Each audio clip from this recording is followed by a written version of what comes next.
Assalamu alaikum viewers, welcome to my YouTube channel. In today's module, I will be teaching you about the basic introduction to accounting, and this is the second lecture. And these lectures will help you in commerce, senior auditor, interview and test preparation. So kindly must watch all the videos because I will inshallah cover all the accounting basic concepts. So today I will start from the classification of accounts in accounting. Basically there are three types of account. Number one is the personal account, number two is the real account, जिसकी sub division के बाद एक tangible real account आते हैं और intangible real accounts आते हैं, and the third one is nominal accounts. So let's start with the first one, that is personal account. Personal account वो अकाउंट होता है जो रिलेट करता है पर्सन के साथ, यानी जो भी अकाउंट हम किसी इंसान का किसी पर्सन का बना रहे हैं तो वो पर्सनल अकाउंट कहलाता है. But remember this thing that personal account doesn't means कि just real person, it also includes artificial person. Natural person में तो हमारे किसी पर्सन के नेम से हो जाएगा, जैसे रहमान्स अकाउंट, साराज अकाउंट. लेकिन हमारा जो आर्टिफिशियल अकाउंट बनता है वो किसी कंपनी के नाम से बन रहा होता है, किसी बैंक के नाम से बन सकता है, या हमारी जो पार्टनरशिप फर्म है तो उस पार्टनरशिप फर्म के नेम से बन सकता है. ये कहलाता है हमारा personal account. The second one is the real account. Real account वो अकाउंट होता है जिसमें हम लोग क्या करते हैं, एसेट्स वगैरह इंक्लूड करते हैं. The accounts of assets is basically the real accounts, and these are of two types. Number one is the tangible assets जिनकी physical existence होती है. For example building हो गई, कैश, स्टेशनरी और जो इन्वेंट्री वगैरह. intangible real accounts वो होते हैं जिनकी physical existence नहीं होती लेकिन हम उनको measure करते हैं मनी की फॉर्म में. इसकी एग्जाम्पल हो गई goodwill, patent, copyright, trademark. And the third one is nominal accounts. Nominal accounts में हमारे जितने भी इनकम होती है या हमें जो गेन हुआ है किसी इन्वेस्टमेंट से या कुछ सेल किया हमने, ठीक है, और उसके अलावा जो भी एक्सपेंसेस या लॉस हुए हमें, वो सारे के सारे नॉमिनल अकाउंट्स में आते हैं. तो अब आपको मैंने तीन चीज़ें बताई. Number one is the personal account जो पर्सन से बिलोंग करता है, आइदर द आर्टिफिशियल पर्सन और the natural person. The second is the real account that belongs to the assets, फिर आइदर वो टेंजिबल हो या इंटेंजिबल हो. And the third one is the nominal account जो हमारे इनकम और हमारे एक्सपेंसेस लॉस वगैरह से बिलोंग करते हैं. इसकी एग्जांपल हो गई जैसे रेंट अकाउंट, हमने जो वेजेस पे किए हैं, सैलरीज़ जो हम पे कर रहे हैं, ये सारी हमारी नॉमिनल अकाउंट में आती हैं. अच्छा, रिमेंबर दिस थिंग कि जो नॉमिनल अकाउंट है और रियल अकाउंट है उसे हम इम्पर्सनल अकाउंट भी बोलते हैं, ठीक है. अब मैं आपको बताऊंगी accounting cycle. As you know it is a most important part और we can say that pivotal part of accounting. Accounting cycle जिस पे पूरी फाउंडेशन हमारी बेस्ड करती है अकाउंटिंग की. सो इसको आप अच्छे से समझिएगा. Accounting cycle, the word cycle means कि ज़रूर इसमें काफ़ी सारे स्टेप्स होंगे. साइकिल हमेशा रिपीट होती है, यानी जब फाइनल स्टेप आ जाता है अगेन फिर फर्स्ट स्टेप से स्टार्ट होता है. तो हमारी अकाउंटिंग साइकिल भी यही है जिसमें हम क्या करते हैं, आइडेंटिफाई करते हैं, यानी कोई ट्रांजैक्शन हुई उसको आइडेंटिफाई किया, उसके बाद हम उसे एनालाइज करते हैं और उसको रिकॉर्ड करते हैं इन अकाउंटिंग इवेंट्स में. इसके बेसिकली हमारे पास 8 स्टेप्स होते हैं, ठीक है. अब मैं आपको 8 स्टेप्स बताती हूँ कि स्टार्टिंग से कौन सा स्टेप होता है और लास्ट स्टेप हमारा क्या होता है. So let's look at the first one, that is identifying transaction. सबसे पहले क्या होता है, हमारी अकाउंटिंग की साइकिल बिगिन होती है जब भी हमने आइडेंटिफाई की कोई ट्रांजैक्शन. वो इस तरह से आइडेंटिफाई होती है कि कोई पेमेंट हुई, ठीक है, कोई सेल वगैरह हुई, कोई कैश ट्रांजैक्शन हुई, तो हमने उसे आइडेंटिफाई किया कि yes this transaction has been occurred and it is of money value. Money value की होनी चाहिए, otherwise it will not be included in accounting. So first we identify the transaction. Once जो हमारी ट्रांजैक्शन आइडेंटिफाई हो गई, now the next step is record transactions in a journal. अब identify करने के बाद हम उन्हें जर्नल में लिखते हैं. जर्नल में हम लोग क्या करते हैं, ये बेसिकली होती है book of original entry. Remember this thing कि ये सारे हमारी MCQs में आता है बहुत दफ़ा कि बुक ऑफ ओरिजिनल और एंट्री किसको बोलते हैं, वो जर्नल को बोलते हैं। द रीज़न इज़ दैट कि जब भी कोई ट्रांजैक्शन होती है सबसे पहले वो हमारे जर्नल में रिकॉर्ड होती है, ठीक है। हम हर ट्रांजैक्शन को एक ट्रांजैक्शन जो सिंगली एक को डेबिट करते हैं तो अलॉन्ग विद दैट एक अकाउंट हमारा क्रेडिट होता है। मैंने आपको पहले बताया था according to double entry system जब कोई भी हमारी एक ट्रांजैक्शन हुई तो एक अकाउंट हमारा उसकी वजह से डेबिट होगा और दूसरा हमारा क्रेडिट होगा।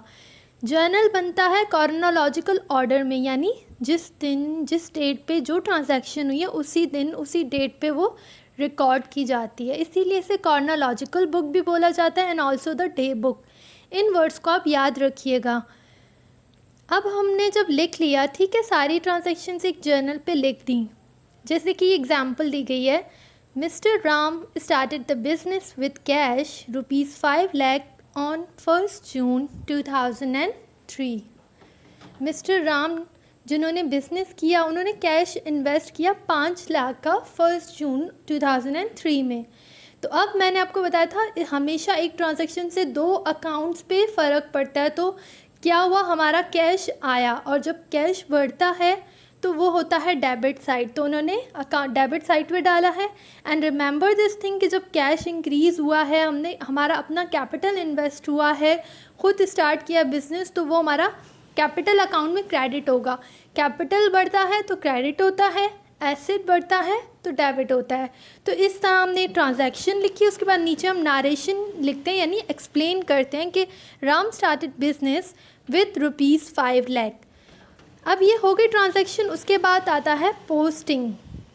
Now guys think about it कि once the transactions has been recorded, अब इतनी सारी जो जर्नल में काफ़ी कन्फ्यूजन हो जाती है, तो इसके लिए हमें क्या किया जाता है, हमें पोस्ट करते हैं, ठीक है। जो जर्नल में एंट्रीज थी उन्हें पोस्ट किया जाता है लेजर में, एक स्पेसिफिक अकाउंट में। लेजर होता है हर एक अलग जो अकाउंट है उसका लेजर बनता है जिसमें सारी उसकी ट्रांजैक्शंस को एक जगह पे पुट किया जाता है। फॉर सपोज सैलरी एक्सपेंस, अब जितना भी सैलरी एक्सपेंस जब हुआ वो सारा हमारे लेजर अकाउंट में एक जगह पे पोस्ट होता है और उसके बाद हम उसके बैलेंस अमाउंट जो है वो लिखते हैं, ठीक है।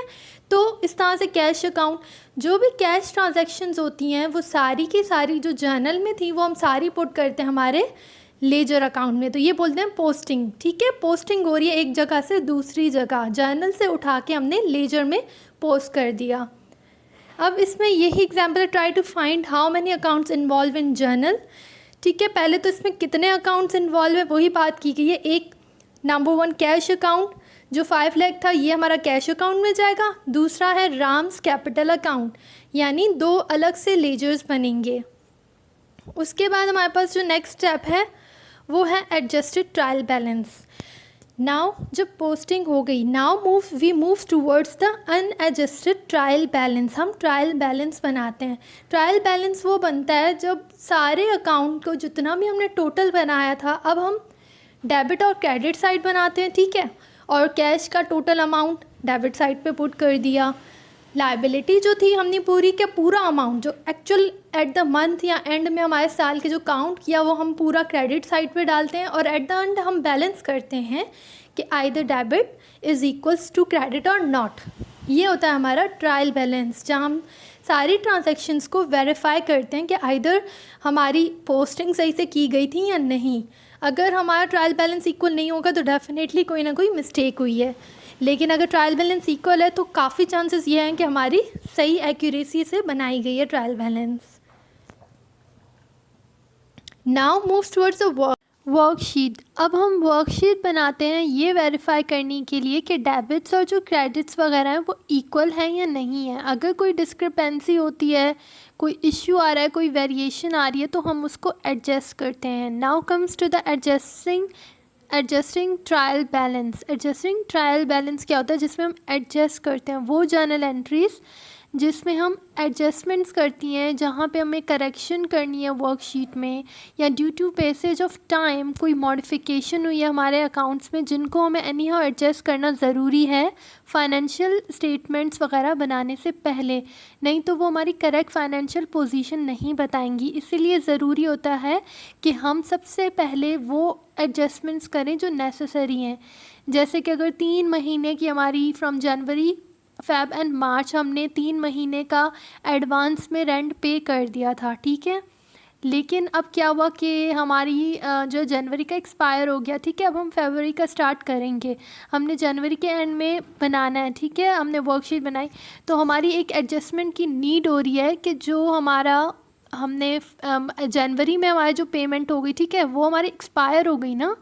क्योंकि देखें प्रीपेड हमारा प्रीपेड रेंट होता है एसेट, लेकिन अब उसमें से 1 महीना एक्सपायर हो गया, यानी जनवरी तो हमने यूज़ कर लिया, अब जनवरी का जो हमने यूज़ कर लिया वो हमारा एक्सपेंस बन गया एसेट से। सो इस तरह की एडजस्टमेंट करने के लिए हमें एडजस्टमेंट एंट्रीज करनी पड़ती हैं। Now move on towards the 7th step, that is the financial statements.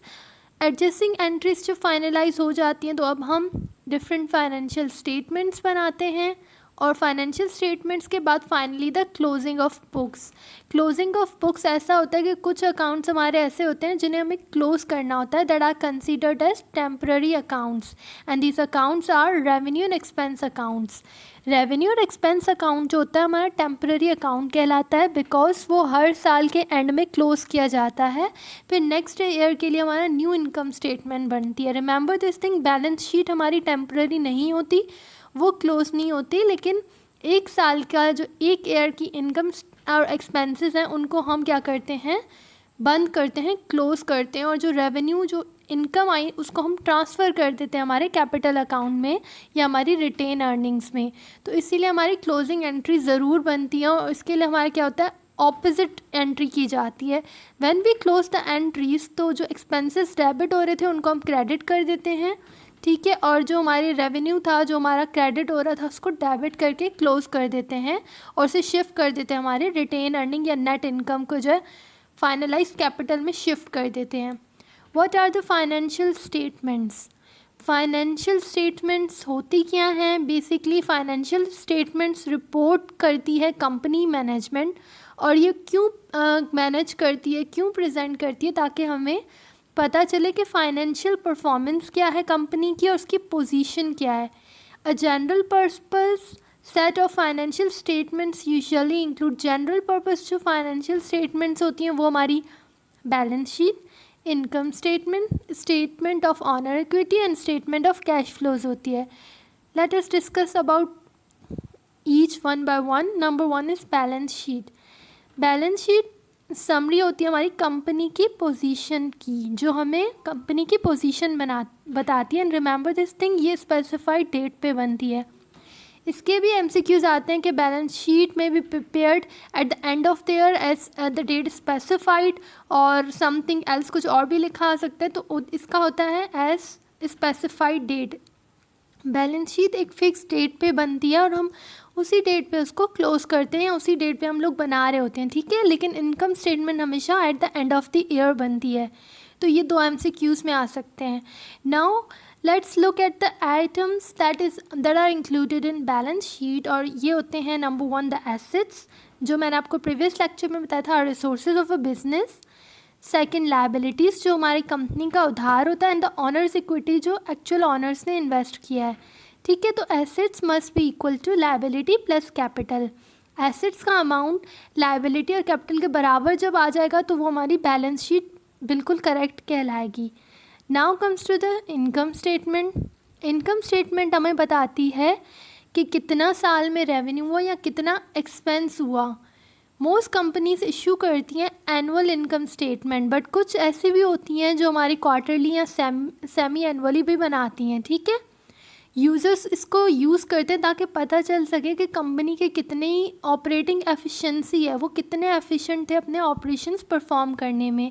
Because income statement बनती 1 साल की है, जो हमें पूरी ऑपरेटिंग एफिशिएंसी बता रही होती है कि हमने कितना अच्छे से अपनी कंपनी की डीलिंग्स रखी। Now comes to the third one, that is statements of owner capital. ये क्या करती है, पूरी ऑनर्स की इन्वेस्टमेंट को एंड विड्रॉल्स जो कंपनी किए हैं ने ड्यूरिंग पीरियड के थे उसको बताती है कि ऑनर का जो कैपिटल था उसमें क्या चेंजेस आई, उसमें कितना और कैपिटल ये हमारा इन्वेस्ट किया गया, और अगर विड्रॉल किया है कंपनी के किसी शेयरहोल्डर्स ने निकाला है तो उसको हम माइनस कर देते हैं फ्रॉम ड्राइंग्स को। रिमेंबर दिस थिंग, कैपिटल में से ड्राइंग्स हमेशा माइनस होती हैं। It also reports net income और loss recorded in retained earning. इसके अलावा जो हमारी करंट इनकम आती है, अगर हमारी इनकम है तो वो भी ऐड हो जाती है, लेकिन अगर लॉस होता है तो वो हमारा डिडक्ट होता है हमारे कैपिटल से। तो ये हमारी स्टेटमेंट ऑफ ऑनर्स कैपिटल कहलाती है। The fourth one is cash flow statement. Cash flow statement summarize करती है कि कितना अमाउंट हमारा पैसा आया और कितना गया, ठीक है। इन जो कैश आया, आउट जो कैश गया, फिर कितनी भी हमारी एक्टिविटीज़ हुई, जिन भी एक्टिविटीज़ में बेसिकली 3 एक्टिविटीज़ हो रही होती है, जैसे आपको पता था ऑपरेटिंग एक्टिविटीज़ होती हैं, यानी जो हमने ऑपरेशंस में यूज़ किया, फाइनेंसिंग एक्टिविटीज़ होती हैं, इन्वेस्टिंग एक्टिविटीज़ होती हैं। तो ये 3 टाइप की एक्टिविटीज़ में हमारा जो भी अमाउंट यूज़ हुआ होता है वो हम पूरा दिन निकालते हैं इन और आउट का, ठीक है। उसके बाद फाइनल बैलेंस निकालते हैं तो हमें पता चलता है कि कितना आया कितना गया, मतलब कितना पॉजिटिव रहा। Now comes to the fund flow statement. लोग अक्सर कंफ्यूज हो जाते हैं that cash flow statement and fund flow statement is equal, और we can say they are synonyms, but not really. ये डिफरेंट है एक दूसरे से, ठीक है। वो इस हिसाब से है कि फ़ंड फ्लो स्टेटमेंट हमें चेंजेस इन वर्किंग कैपिटल सिर्फ बताती है कि वर्किंग कैपिटल यानी जो हमने ऑपरेशंस में पैसा लगा रहे हैं, वर्किंग कैपिटल होता है ऑपरेटिंग एक्टिविटीज़ में जो पैसा लगा रहे होते हैं ना, ठीक है, उसको हम बोलते हैं वर्किंग कैपिटल। तो ये चेंजेस इन वर्किंग कैपिटल बताता है कि एक पर्टिकुलर टाइम पीरियड में कितनी चेंजेस आई हमारे वर्किंग कैपिटल में। इसके मेन कंपोनेंट्स होते हैं करंट एसेट्स, जिसमें हमारे कैश रिसीवेबल इन्वेंट्री होती है, और करंट लायबिलिटी। और नेट वर्किंग कैपिटल निकलता है total change in business working capital, जिसे हम कैलकुलेट करते हैं total change in current assets less total change in current liability, जिससे हमें नेट वर्किंग कैपिटल मिल जाता है। So that's enough for today, और इंशाल्लाह अगले लेक्चर में मैं आपको अकाउंटिंग के कॉन्सेप्ट्स एंड प्रिंसिपल्स बताऊंगी, जो स्पेशली सीनियर ऑडिटर की प्रिपरेशन के लिए तो बहुत ज़्यादा इंपॉर्टेंट है। And I hope you like this video. अगर आपने इस वीडियो को पसंद किया तो काइंडली लाइक कीजिएगा, कमेंट कीजिएगा, and do subscribe my channel. And if you want the latest video updates then hit the bell icon. Thank you, stay blessed, अल्लाह हाफिज़।